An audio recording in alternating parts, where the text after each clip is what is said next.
बहुत दुखद घटना जो हमारे पूर्व उप प्रधान है सोहनलाल जी, और बहुत बड़े सामाजिक कार्यकर्ता थे इस एरिया के, और हर समय एरिया की डेवलपमेंट की बात करते थे। हर समय जो गरीब लोग हैं उनकी समस्याओं की वो बात करते थे। और ऐसे आदमी का इस तरीके से दुखद घटना के तहत चला जाना, मुझे नहीं पूरे इलाका को जो है उनका पूरा दुख है। और मुझे जैसे हमारे यहाँ से कार्यकर्ताओं ने बताया कि ऐसे ऐसे सोहनलाल जी को गोली लगी है, तो मैंने तुरंत एसपी साहब बद्दी को और एसएचओ बरोटीवाला को इनको डायरेक्शन दिए, एसपी साहब को डायरेक्शन दिए कि आप, क्योंकि रोड पे रश है, दिवाली के कारण बहुत ज्यादा ट्रैफिक है, तो हमने 2-3 गाड़ियां जो है वो जैसे ये साईवाड़ा रोड उतरता है वहां पे हमने लगाई।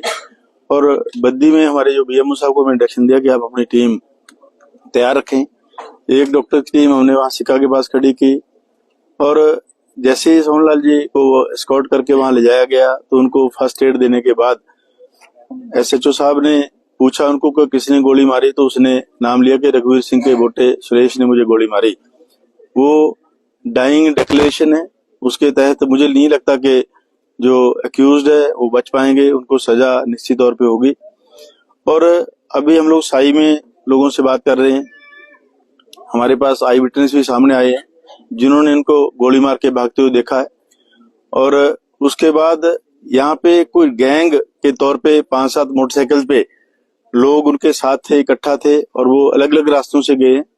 उन सभी रास्तों के लिए मैंने पुलिस को डायरेक्शन दिया कि जो जो, चाहे वो ग्रेड वाला रास्ता है, चाहे हमारा बौसिनी वाला रास्ता है, चाहे हमारा ढेला वाला रास्ता है, गुरुकुंड वाला रास्ता है, सभी रोड पे जितने सीसीटीवी कैमरास होंगे उन पे उनकी फुटेज हम लेके, वो जो मोटरसाइकिल वाले थे, चाहे भले ही उनके ऊपर नंबर नहीं थे, उनको पुलिस आइडेंटिफाई करेगी और उनके ऊपर सख्त कार्रवाई जो कर रहे हैं।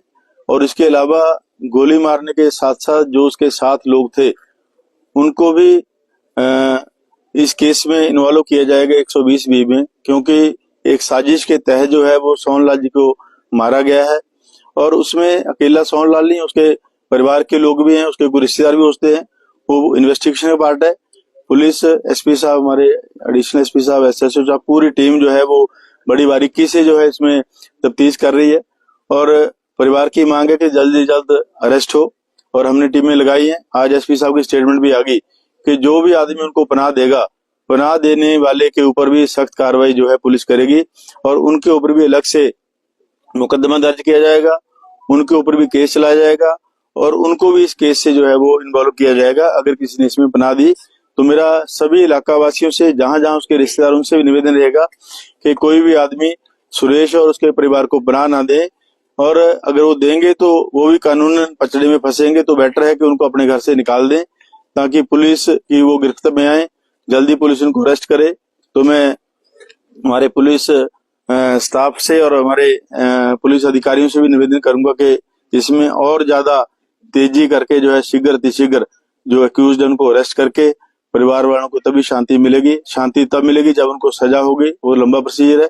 लेकिन आज पूरे इलाके में जो है वो दहशत का माहौल है, और हमारे सभी लोग जो है बहुत मायूसी में जी रहे हैं, क्योंकि ये कबीरपंथी समाज से हमारा लड़का था और बहुत ही होनहार और बहुत ही कर्मठ आदमी था।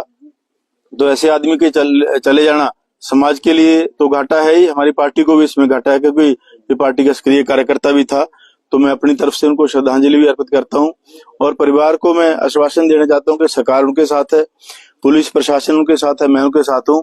जहां तक भी हमें जाना पड़े हम जाएंगे, लेकिन दोषियों को जरूर जो है वो सजा दिला के रहेंगे, ये मैं कहना चाहता हूँ। कल बहुत ही दुखद और दुर्भाग्यपूर्ण घटना घटी है, जिसमें पुलिस ने तत्काल हत्या में मुकदमा दर्ज कर लिया था। आरोपी को पकड़ने के लिए पुलिस ने 4 विशेष टीमों का गठन किया है, और केस को इन्वेस्टिगेशन करने के लिए एडिशनल एसपी साहब अशोक वर्मा जी, इनकी अध्यक्षता में हमने एक स्पेशल इन्वेस्टिगेशन टीम SIT गठित की है, जिसमें 7-8 पुलिस वाले हैं, अलग अलग साइबर के, CCTV के, और पुलिस जो है वो अलग अलग टीम्स बना के आरोपी की धरपकड़ के लिए टीमें रवाना है।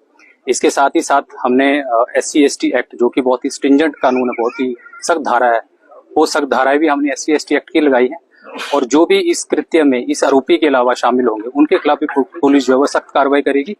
इसके अलावा अगर इस आरोपी और इनके साथ कोई और इस केस में संबंधित अगर कोई होगा, कोई भी आदमी जो है वो इनको अगर शेल्टर देगा, पनाह देगा, उसके खिलाफ भी पुलिस जो है वो सख्त कार्रवाई करेगी। तो पुलिस ने सख्त से सख्त धारा लगाई है और मैं परिवार को और उनको आश्वस्त करना चाहता हूं कि पुलिस की तरफ से जो भी कानूनी कार्रवाई होगी सख्त से सख्त वो पुलिस करेगी और जल्द से जल्द हम अच्छी इन्वेस्टिगेशन करके, अच्छी जांच करके, अच्छे सबूतों को इकट्ठा करके और फोरेंसिक से एग्जामिन करवा के हम इसको जल्दी ही केस को वो चार्जशीट करेंगे और न्यायालय में इसको प्रेषित करेंगे। साथ ही साथ मेरी लोगों से भी अपील है कि जो भी घटना से संबंधित अगर किसी को भी ज्ञान हो तो वो पुलिस के सामने निडर होकर अपना बयान दर्ज करवाए और पुलिस उनके बयान जो है वो दर्ज करेगी और निष्पक्ष पूर्वक जो है वो आगे की कार्रवाई करेगी। एक अच्छा सबूत है और इन्वेस्टिगेशन का पार्ट है वो, और इस तरह का बयान जो है वो पुलिस जो है जरूर अपने मुकदमे में शामिल करेगी। वो अच्छा एक एविडेंस का पार्ट है और हम उसको इन्वेस्टिगेशन में शामिल करेंगे ताकि हमारी इन्वेस्टिगेशन और अच्छी हो।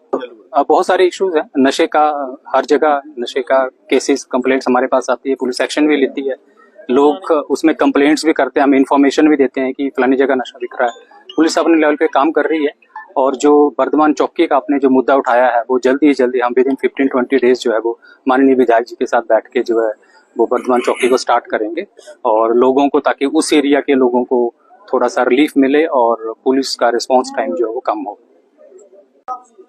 देखिए, जैसे हमें थाना पर सूचना मिली कि साई में एक फायर इंसिडेंट हुआ है और मजरूब को सीएचसी बद्दी लाया गया, तो हम एडवांस में ही थाना सीधा बद्दी हॉस्पिटल पहुंचे, तो जहां पर उपचार के दौरान हल्का जब उससे पूछताछ की गई क्योंकि सीरियस कंडीशन थी, फिर भी उन्होंने एक बार अपनी होश में आने के बाद ये कहा कि ये मुझे रघुवीर सिंह के बेटे सुरेश ने गोली मारी है और उसके बाद वो बेहोशी हालत में चले गए थे। डॉक्टर साहब अपने उपचार करने, उनकी क्रिटिकल कंडीशन को देखते हुए उन्हें पीजीआई रेफर कर दिया गया था। फर्दर उनकी फैमिली के बयान के स्टेटमेंट आधार पर थाना बद्दी में एक केस रजिस्टर हुआ है। और फिक्र हमेशा मेरे साथ रहता है। भूषण ज्वेलर्स, अनमोल रिश्तों के लिए। आया ना मुंह में पानी आया ना। आपने मोमोज तो बहुत खाए होंगे, लेकिन वाह मोमोज के मोमोज नहीं खाए तो क्या ही खाया। टेस्ट की बात करूं तो जब मैं वीडियो बना रही थी ना तो मुंह में इतना पानी आ रहा था कि जल्दी से मोमोज मिले और मैं खाऊं। वाह मोमोज।